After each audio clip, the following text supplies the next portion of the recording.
Hello dear students, कैसे हैं आप सब लोग। आई होप आप अच्छे होंगे। मैं हूं मोहित शर्मा और आप देख रहे हैं मेरा YouTube channel the nucleus of chemistry. तो आज क्लास 10th केमिस्ट्री का जो चैप्टर नंबर 1 है हमारे पास, केमिकल रिएक्शंस एंड इक्वेशन, उसका लेक्चर नंबर 7 लेके आए हैं आपके लिए। और आज हम लोग बात करने वाली ये कंटिन्यूस सीरीज़ है जिसमें मैं आज आपको बताने वाला हूँ टाइप्स ऑफ केमिकल रिएक्शन में। आज हम लोग डिटेल्ड डिस्कशन करने वाले हैं सेकंड टाइप ऑफ रिएक्शन के बारे में, जिसका नाम है हमारे पास डीकॉम्पोजिशन रिएक्शन। कल हम लोगों ने डिस्कस किया था कॉम्बिनेशन रिएक्शन के बारे में। कल मैंने आपको बताया था कि कॉम्बिनेशन रिएक्शंस क्या होती हैं, और उसके बाद कुछ सब कैटेगरीज जो है रिएक्शन की, उनके बारे में हमने डिस्कशन किया था। कल मैंने आपको बताया था कि एक्सोथर्मिक रिएक्शंस क्या होती हैं और एंडोथर्मिक रिएक्शंस क्या होती हैं। आज हम लोग बात करने वाले हैं सेकंड कैटेगरी की, जो है हमारे पास डीकॉम्पोजिशन रिएक्शन। तो बिना किसी देरी के स्टार्ट करते हैं अपना लेक्चर। तो आज जानने और समझने की कोशिश करते हैं कि डीकॉम्पोजिशन रिएक्शंस क्या होती हैं।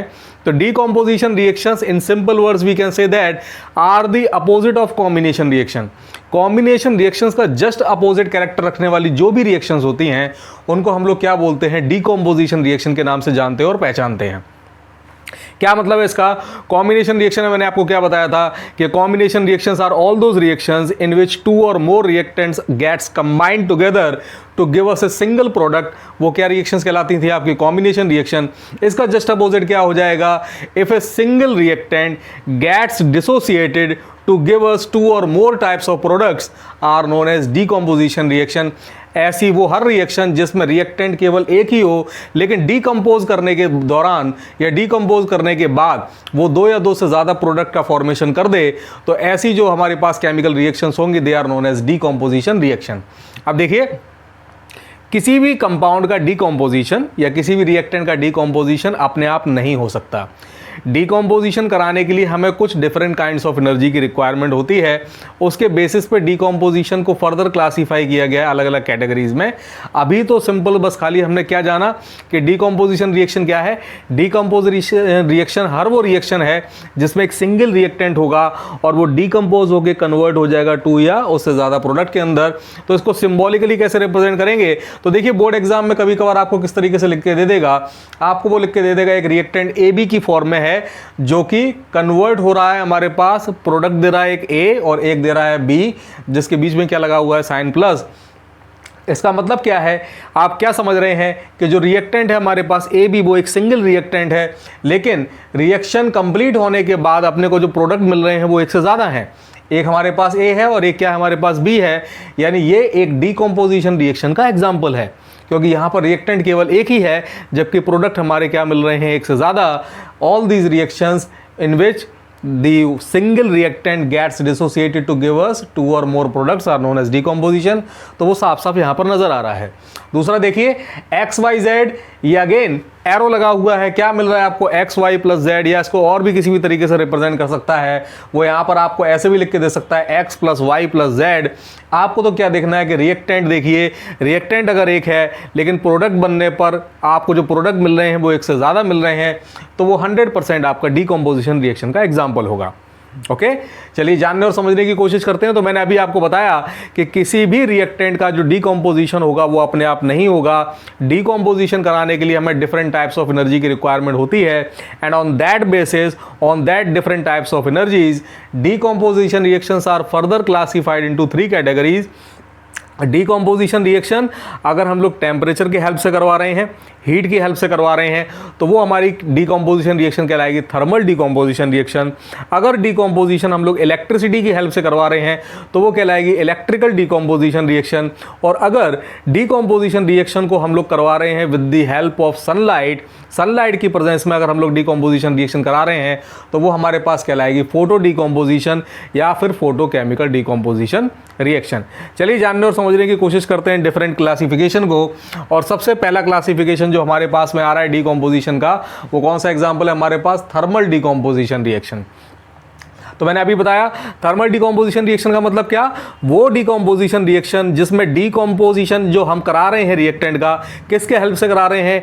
हीट की हेल्प से करा रहे हैं। तो वो रिएक्शन हमारी क्या कहलाएगी? Thermal decomposition reaction. जैसे एग्जांपल समझिए, हमारे पास है कैल्शियम कार्बोनेट, जिसको हम लोग लाइम स्टोन के नाम से भी जानते हैं। अगर मैं इसको हीट करता हूँ, हीट का सिंबॉलिक रिप्रेजेंटेशन डेल्टा भी होता है, मैं आपको पहले भी बता चुका हूँ। तो अगर मैं कैल्शियम कार्बोनेट की स्ट्रॉन्ग हीटिंग करता हूँ तो मुझे कैल्शियम ऑक्साइड यानी क्विकलाइम और प्लस कार्बन डाइऑक्साइड नाम के दो प्रोडक्ट मिलते हैं। कैल्शियम ऑक्साइड सॉलिड कंडीशन में, कार्बन डाइऑक्साइड गैसियस कंडीशन में। अब यहाँ पर आपको दिख रहा है कि रिएक्टेंट मेरे पास सिर्फ एक ही था, कैल्शियम कार्बोनेट, जिसको हम लोग लाइमस्टोन भी बोलते हैं। लेकिन जब मैंने इसको हीट किया तो हीट करने के बाद ये दो अलग अलग प्रोडक्ट में आपका बिखर रहा है, टूट रहा है। वो हमारे पास प्रोडक्ट कौन से, हमारे पास एक है कैल्शियम ऑक्साइड और एक है कार्बन डाइऑक्साइड। यानी ये जो पर्टिकुलर रिएक्शन है वो एक डीकम्पोजिशन रिएक्शन का एग्जाम्पल है।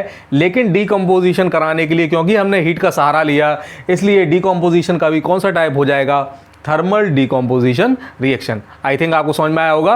तो चलिए जानने और समझने की कोशिश करते हैं। नेक्स्ट हमारे पास जो डीकम्पोजिशन रिएक्शन का टाइप है उसको हम लोग बोलते हैं इलेक्ट्रिकल डीकम्पोजिशन रिएक्शन। तो आपको समझ में आ जाना चाहिए, नाम से ही क्लियर हो जाना चाहिए कि अगर हम लोग डीकम्पोजिशन रिएक्शन को प्रोसेस करा रहे हैं with the help of electricity, अगर हम लोग डीकम्पोजिशन रिएक्शन जो करवा रहे हैं वो इलेक्ट्रिसिटी की हेल्प से करवा रहे हैं, तो वो हमारी जो रिएक्शन कहलाएगी वो कहलाएगी इलेक्ट्रिकल डीकम्पोजिशन रिएक्शन। जैसे हमारे पास में वाटर है, वाटर के अंदर हमने इलेक्ट्रिक करंट पास कराया with the help of electrodes, जिसको हम लोग इलेक्ट्रोलिसिस की प्रोसेस भी बोलते हैं। तो उससे इलेक्ट्रिक करंट जैसे ही पास कराएंगे तो क्या होगा, उन इलेक्ट्रोड्स पर एक हमारा एक कैथोड की तरीके से एक्ट करेगा, एक एनोड की तरीके से एक्ट करेगा। वो हमारी मेटेलिक रॉड या फिर ग्रेफाइट की रॉड जो कि बैटरी के नेगेटिव टर्मिनल से कनेक्ट होगी, कैथोड कहलाएगी। वो हमारी इलेक्ट्रोड या फिर मेटल की रॉड या फिर ग्रेफाइट की रॉड जो कि हमारी बैटरी के पॉजिटिव टर्मिनल से कनेक्ट होगी, वो एनोड कहलाएगी। क्या होगा, हमारा हाइड्रोजन गैस एक पर्टिकुलर इलेक्ट्रोड के ऊपर और ऑक्सीजन गैस एक पर्टिकुलर इलेक्ट्रोड के ऊपर लिबरेट होना शुरू हो जाएगी। तो ये जो डीकम्पोजिशन कराया मैंने वाटर का with the help of electricity, this reaction is known as electrical decomposition reaction. इसका नाम क्या है, इलेक्ट्रिकल डीकम्पोजिशन रिएक्शन। अभी मैंने आपको बताया इलेक्ट्रिकल डीकम्पोजिशन रिएक्शन करवाने के लिए जो हम लोग इलेक्ट्रिक करंट पास कराते हैं वाटर के अंदर, इस प्रोसेस को हम लोग इलेक्ट्रोलाइसिस या फिर इलेक्ट्रोलिसिस के नाम से भी जानते हैं।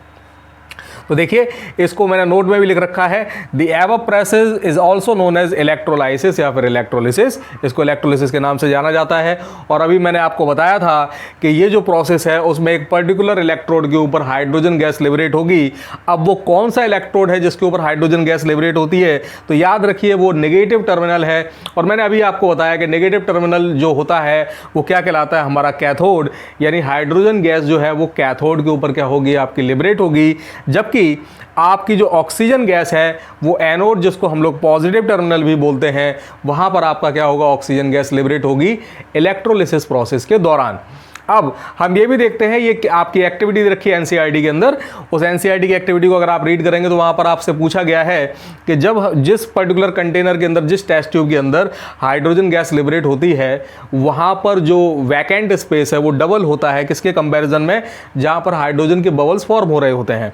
तो आपसे ये पूछा जाता है, कभी कभार बोर्ड एग्जाम के अंदर क्वेश्चन आ जाता है कि हमारे पास हम इलेक्ट्रोलिसिस की प्रोसेस करा रहे हैं, वाटर के अंदर इलेक्ट्रिक करंट पास करा रहे हैं, एक टेस्ट ट्यूब है या एक कंटेनर है जिसके अंदर हमारा जो वैकेंट स्पेस है वो डबल है उस कंटेनर के कंपैरिजन में जो कि दूसरा हमारे पास कंटेनर है या दूसरी टेस्ट ट्यूब है, उसके अंदर जितना वैकेंट स्पेस है उसके जस्ट डबल जो वैकेंट स्पेस है वो हमारा पहले वाले में है।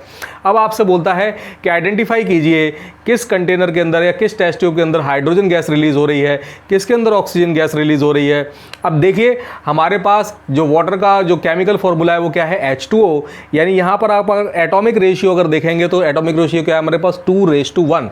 यानी हाइड्रोजन जस्ट डबल अमाउंट में रिलीज होती है ऑक्सीजन के कंपैरिजन में।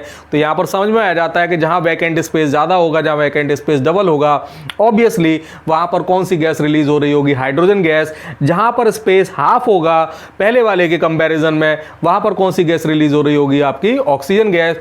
टर्मिनल याद रखिएगा, ऑक्सीजन गैस पॉजिटिव टर्मिनल यानी एनोड पर रिलीज होती है, जबकि हाइड्रोजन गैस आपके नेगेटिव टर्मिनल यानी कैथोड के ऊपर रिलीज होती है। और ये प्रोसेस क्या कहलाती है, आपकी इलेक्ट्रोलाइसिस कहलाती है। आई थिंक आपको क्लियर हुआ होगा। नेक्स्ट जो हमारे पास फाइनल डीकम्पोजिशन रिएक्शन है उसको हम लोग बोलते हैं फोटो डीकम्पोजिशन रिएक्शन या फिर फोटोकेमिकल डीकम्पोजिशन रिएक्शन। तो ये कौन सी रिएक्शन है हमारे पास, ये डीकम्पोजिशन का कौन सा टाइप है, ये एक ऐसी डीकम्पोजिशन रिएक्शन है जिसमें हम लोग नेचुरल एनर्जी, जिसको हम लोग सनलाइट के नाम से भी जानते हैं, सनलाइट की प्रेजेंस में इस डीकम्पोजिशन रिएक्शन को करवाया जाता है।